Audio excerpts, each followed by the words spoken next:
Got a little police activity over here. I want to be careful sticking a camera in their face. Pulled over an SUV. Yeah, they pulled somebody over and they're putting all right, let's roll. They're putting goods up on the hood. A lot of people are really terrified of the police in this area. I'm not. You're not either, are you, Robert? I mean, if you're not doing anything wrong, they're not going to mess with you. I mean, if you're driving around drunk and stupid and throwing beer cans at your car, yeah, they're going to step to you fast. It all depends where you're driving at, because years back when I was in a different part of Tijuana, I did get pulled over for driving through a yellow light, and the guy was trying to say, well, we're going to give you a ticket, this and that. And they wanted to it's obvious they wanted me to pay them. Yeah, I mean, here's the thing. Here, whether you agree with it or not, if you roll a stop sign or maybe you know, headed through a little bit of a red light, they're gonna pull you over and they're gonna want you to pay that fine right on the spot. Now, is that different than the US? Yes. Is it corrupt? I don't know, you tell me. That guy's probably making $10,000 a year, and you do have the option of following him back to the police station and paying the fine there. So we did that once. Remember Gary Williams? We got a speeding ticket. This was 20 years ago. We were speeding, and the guy wanted $100, and we're like, we're not giving you $100. We know the charge is probably less than $40, so we followed him maybe 15 miles. This was in between Ensenada and Rosarito. We followed him back to Rosarito to the police station. Some 20-year-old kid was sitting there. He was the judge, and he imposed the fine on us. It was like 21 in pesos, of course, but it was like 21 US dollars. Now, of course, we didn't say this guy was asking for $100. Just kept our mouth shut, paid the 21, and we were on our way. Now, right here, if you head off to the right, this is the toll road. It's gonna head off to Rosarito and Ensenada. We're heading straight back across to Tijuana. Look on the hill here, some pretty darn nice apartments, condos, whatever you want to call them, and they're overlooking the ocean view. But they're not really close to the water. What do you say, Robert? Like 2-3 miles. Yeah. So you're gonna probably get them at a cheaper price than right on the water. Now we're just doing the exact opposite drive, heading from the playas to Tijuana. This is nothing you'd want to try to walk. It's 8 miles maybe, I don't know. Give or take. I mean, if you drive down this way, there's 2 ways to get to the U.S. border. We're going to take the traditional way, just to go straight into Tijuana, downtown Tijuana. In a few minutes, you're going to see an exit making a right turn heading towards the border, heading towards the Century Lane as well. But yep, we're not going to go that area. We're going to go straight to downtown Tijuana. Yeah. What he's talking about is when we come up and over this hill, there's you know, like not a 360 turn, but what is it? It's like a U-turn. Yeah, you're going to make a turn off to the right, and then it's going to take you back up this way, and then you're going to run down that border fence. I don't know if it's going to be in this same video. Probably. You're going to run down that border fence, heading to back to the U.S. We are heading to kind of the top of Tijuana. If you're familiar with Revolucion and all that, we're going to kind of pop out up there somewhere, right? Up in the Agua Caliente area. Yeah, just because that's where we're heading. We're heading into Tijuana, not to the border right now. So, a little bit of traffic here. This will be bumper to bumper, solid traffic, like on a Sunday afternoon, or even many mornings, right, Robert? Just people heading to the U.S. for work. Yeah, because when we go to downtown Tijuana, it's also leading towards the entry to the U.S. as well. But as you're going to see to our right, there's going to be like a huge... yeah, see all these cars in front of us, how they're shooting off to the right? To the right, 360 turn. That's another way to go to the border. Yeah, see, they're going around here, and then they're going up this road. And then that is the road that goes parallel to the border fence. And it's also the best way to go if you have a Century lane. If you have a Century pass. Yeah, it's kind of the best way to go for even the general and ready lanes too, really, because straight ahead, yeah, if you're not familiar with driving in Tijuana, I mean, we're heading into the thick of it. Yeah, we're heading into the crazy traffic. And Revolution right there. Now, when you're talking about poor folks in Tijuana and all, not to disrespect their homes or anything, but this is how they live. I mean, it's, you know, they just live the best they can, putting little homes together with garage door material, anything they can. It's interesting. You'll have, to me anyhow, that you'll have such poor little areas, and then a block away is like really beautiful homes. It's just how it is. You won't see that in the United States, but you'll see it in many parts of the world. Like, I'm a big fan of Thailand. I'll be moving to Thailand next year. It's the same. You'll see a $1 million shopping mall right next to kind of a shanty town, and then right next to that is a Ferrari dealership. So this is, what is this neighborhood called? Do you know, Robert? To be honest, I don't. I mean, it's just an area of Tijuana, kind of to the north. We're coming up in that. Well, here was the cemetery. Isn't the large flag here around the corner? the cemetery's to the right. Yeah. We're coming up on it pretty quick. And here's kind of looking down onto Tijuana, and way off in the distance, that's Otay Mesa area of San Diego. And there's a cemetery right there. Yep.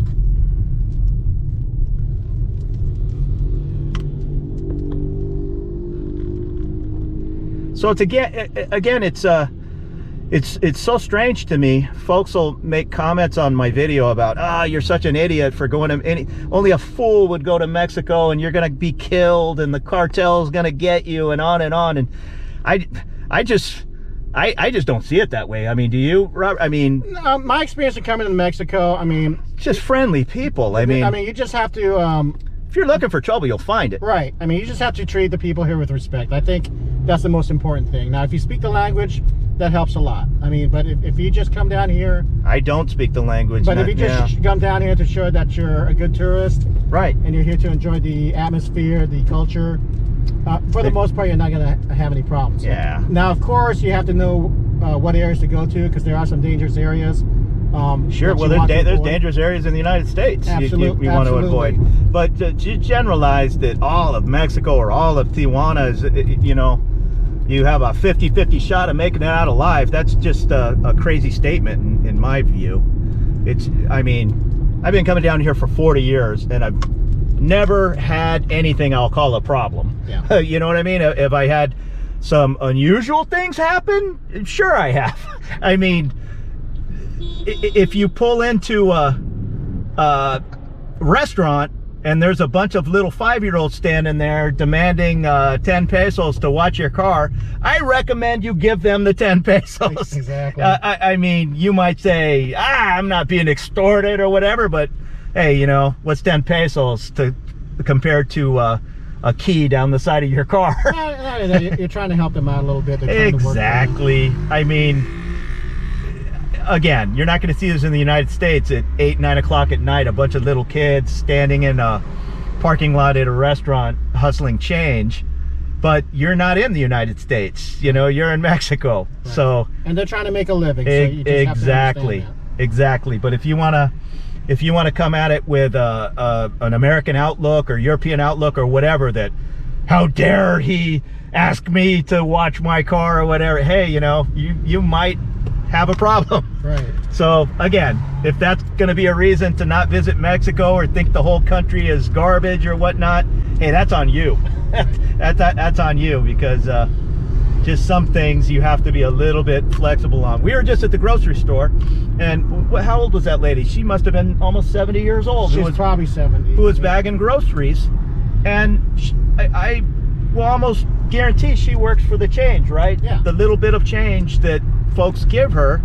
Again, you might think that's totally unreasonable to give somebody 30 cents in change who's bagging my groceries. I mean, that's just how it is down here. She's just trying to get by. Joe, when I was a teenager in San Diego, I worked at the commissary in the base. Yeah. And I bagged groceries. It's the same thing like this lady was doing. Sure. And we only work for tips. Right. So it's the same thing what this lady's going through. Yeah, so. Exactly. And I mean, we must have gave her a whole whopping $1 of change or whatever. Big deal. Right. You know what I mean? You just have to kind of roll with the flow down here. We're visitors. Yeah. We're visitors in Mexico. And if the folks who live down here are giving that lady their change, we give her our change. We don't think that's unreasonable, No. not in the least. Now this little, I'll call it a bus in front of me, it's really a minivan. Oh, I want to put my camera down. I think this is a funeral. Yeah, I certainly don't want to stick my camera at a funeral. Yeah.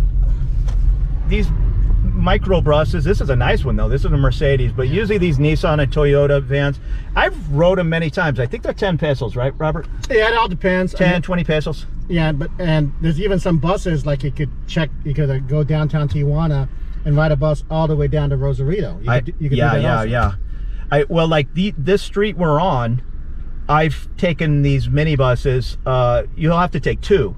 You'll have to take the minibus more to the central area of Tijuana. We're not really in central here. We're kind of, I'd say, who's blowing a whistle? Are they blowing it at me? No. I'd say we're more in the northern end of downtown. So you take one of these buses for, I believe it was 10 pesos to the central, and then I think it was another 10 pesos to the linea, the line or the border. So yeah, in that particular case, I couldn't find a cab. They just kept driving by me. They're on $5, $6, but no cab would stop for me. So I rode the bus and got to the border for less than $1.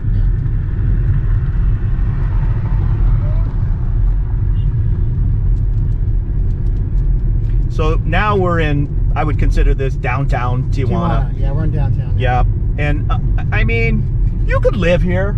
I mean, there's apartments and everything around here. You certainly don't want to live like on Constitucion or Revolucion, you know, these main drags that are noisy and busy. But you could find a nice little side street off of here. But if I were just, hey, I'm heading to Tijuana to experience Mexico and live there for a while, I would head to that Playas area. Yeah. It's just, I mean, you're a short trip from coming over here to downtown Tijuana, but it's just a little crazier here. A lot of traffic. Yeah, a lot of traffic, a lot of noise. All right, so we've rolled out of the Playas area. It took us what, not even 15 minutes? Not even 15. Yeah, to get over here to downtown Tijuana. And these are the sights. I'm kind of trying to be discreet with the camera.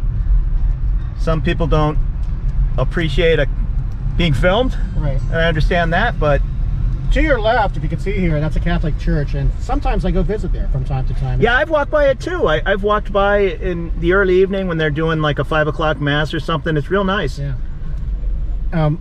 Myself being from the Philippines, it reminds me of the churches down in my country, and it's very traditional. It's you see a lot of statues in there of the Virgin Mary and St. Peter and all the other religious figures in Catholicism, and if you're Catholic and the Madonna and all, huh? That's a big part of Mexico is the Virgin Mary and the Madonna. Right. And they have a mass practically every day. You know, I know in the U.S. I don't think they have masses every day. At least I don't think so. But I think they do in the morning. My dad made me. Now that was years ago, but he made me be an altar boy every morning. As a matter of fact, believe it or not, Spanish was the first language I spoke because my mom's Mexican. We lived in Spain. Surprise, I spoke Spanish when my dad was out to sea. And he made the wise decision, knock off this Spanish, that'll never come in handy. So I kind of lost it all. But I had to work the Spanish Mass in the morning. Gee, try being an altar boy who doesn't speak Spanish, working the Spanish Mass.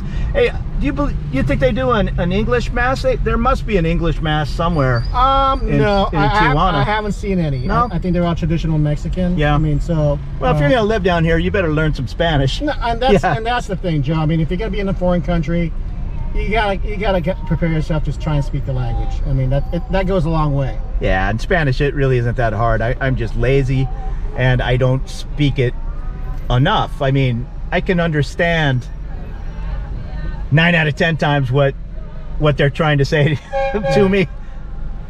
Now these old buses, yeah, I'm not a fan of these. I'll get in those little mini buses, but these older buses, they more go off up into the neighborhoods, right? It's more just for the workers, you know, going up into the neighborhoods and all. Oftentimes they're not even marked where they're going. You just kind of know. This guy's blocking our way. Yeah, we're trying to fight the Tijuana traffic, and this isn't even really Tijuana traffic, huh? Not yet. Yeah. This bus has us blocked in. Yeah. So we've waited about 10 minutes to get around this bus. You just have to be patient down here. This is not really the place you want to get in an accident. Am I right? Exactly. Yeah, I mean, even if you have the Mexican insurance and all, it's just a hassle. So just bring your patience down here when you're driving, and you'll be fine. It's not any crazier than driving in a lot of parts of the world.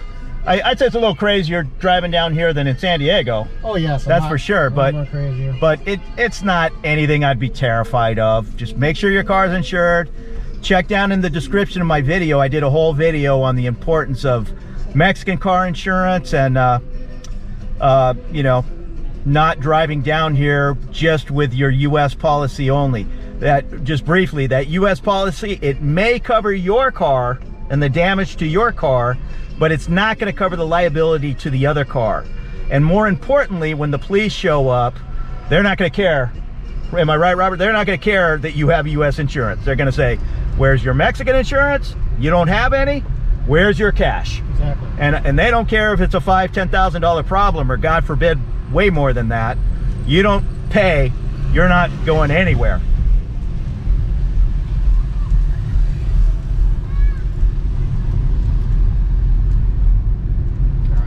Try and go to the car shop, right? Yeah, let's head over there. So I'm still rolling. So this is Revolucion, the main touristy drag. Robert just ran a red light in Tijuana. No, I didn't. Yeah, it was totally red. That was a yellow. That was a yellow. It was yellow when I crossed. Fair enough. All right, so we're gonna... Now this area in between the border and Revolucion, I would not recommend walking through here. What do you say, Robert? It's not a horrible area, but it's not the best area. And if there's people that are looking to take advantage of tourists, right, this is kind of where they're going to be hanging out, in between the border and Revolucion or the red light district. I would walk around Revolution. I think that's the safest place to walk around. But I'm saying to walk from the border all the way to Revolucion, not such a great idea, huh? No. Okay, see how the lights blink here? Kind of European style. They blink green, meaning, hey, we're going yellow. And they kind of go from yellow to red pretty quick. So when you see that blinking green, you know, if there's nobody right on your tail, just prepare to stop. There is right there is a Tijuana police officer on a motorcycle. A lot of them still ride the old school Harley Davidsons down here. It's cool.